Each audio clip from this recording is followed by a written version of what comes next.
All right, let's dive right in. We're talking about a massive legal battle that is absolutely shaking the tech world to its core. Generative AI is quite literally on trial. And you know what? The outcome could change everything about how we create, consume, and even think about owning information. So let's be clear. Generative AI isn't some science fiction concept anymore. It's here, and it is being put to work right now. A staggering 64% of businesses are already deploying these tools. And this isn't just a test run, folks. This is a full-scale, fundamental shift in how companies are operating. But this AI gold rush, it has a pretty serious catch. It's kicking off a legal firestorm that goes way beyond the tech industry. We're talking about a high-stakes courtroom battle that's going to redefine ownership, value, and the fundamental rules of our digital world. So what we're seeing is that businesses are caught in a really tough spot. They're all racing to adopt AI, but at the same time, they're starting to uncover some pretty major hidden risks.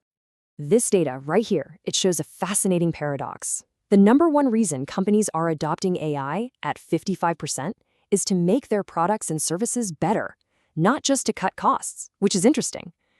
But the biggest roadblock, sitting at 33%, is accuracy. So they absolutely love the potential, but they are terrified of the AI just making stuff up, those hallucinations we hear about, and spitting out bad data. And that's not all. This slide points to the hidden financial tension in this whole AI revolution. You see, integrating this technology is expensive. We're talking about needing top-tier talent, serious computing power, the whole shebang. And this creates what's called a profit squeeze, where that huge initial investment can completely wipe out any gains you were expecting to see. Okay, so now let's look at how this tension is actually playing out in a real-world legal battle. We're going to zoom in on a series of landmark cases happening in New York that could really set the precedent for the future of AI and the law. So at the very center of this legal storm is a company called Perplexity AI. And you've got media heavyweights like the New York Times and the Chicago Tribune taking them to court with some really serious accusations.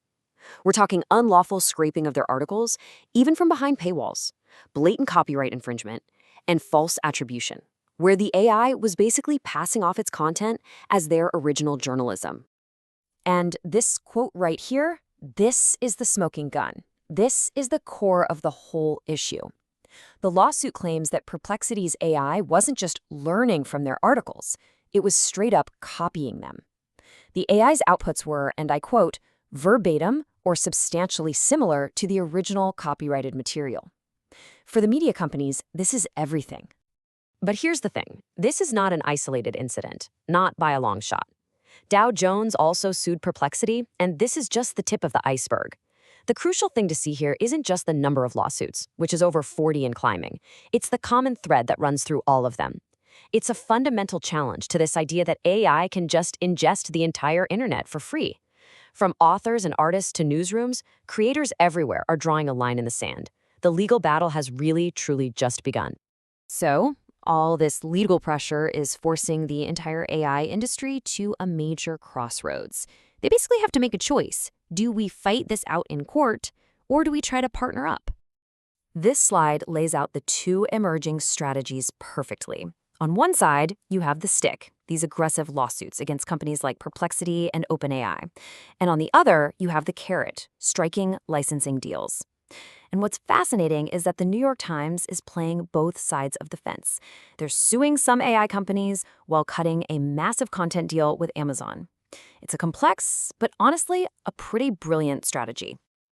So whether a company goes for the carrot, the stick, or maybe a little of both, how do they navigate this legal minefield internally? Well, the answer seems to lie in this proactive approach called governance by design. It basically means you build compliance, security, and ethics right into your AI systems from day one, instead of trying to bolt them on as an afterthought.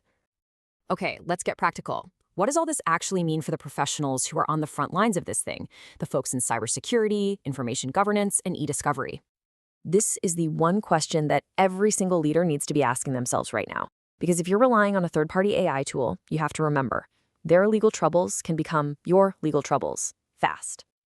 So here's a simple 3-step playbook to start managing that risk. First, just take stock. Make an inventory of every single AI tool your organization is using. Second, classify them by risk. Do you know where their data is coming from? Is it licensed? Is it scraped? Or is it a total black box? And third, restrict the use of those high-risk tools, especially when it comes to the sensitive, critical parts of your business. Let's break this down by role to make it even clearer. If you're on a cybersecurity team, you need to be auditing your entire AI supply chain. If you're in information governance, you should be doing attribution audits to make sure AI citations are real and legitimate. And for the eDiscovery pros, the people handling data for legal cases, you have to start treating AI development records as discoverable evidence from the very beginning. All right, let's zoom back out for a minute and take a look at the bigger picture, the global impact of all these legal fights. We're definitely seeing a clear trend towards using technology to solve these new legal headaches. Take the eDiscovery market, for example.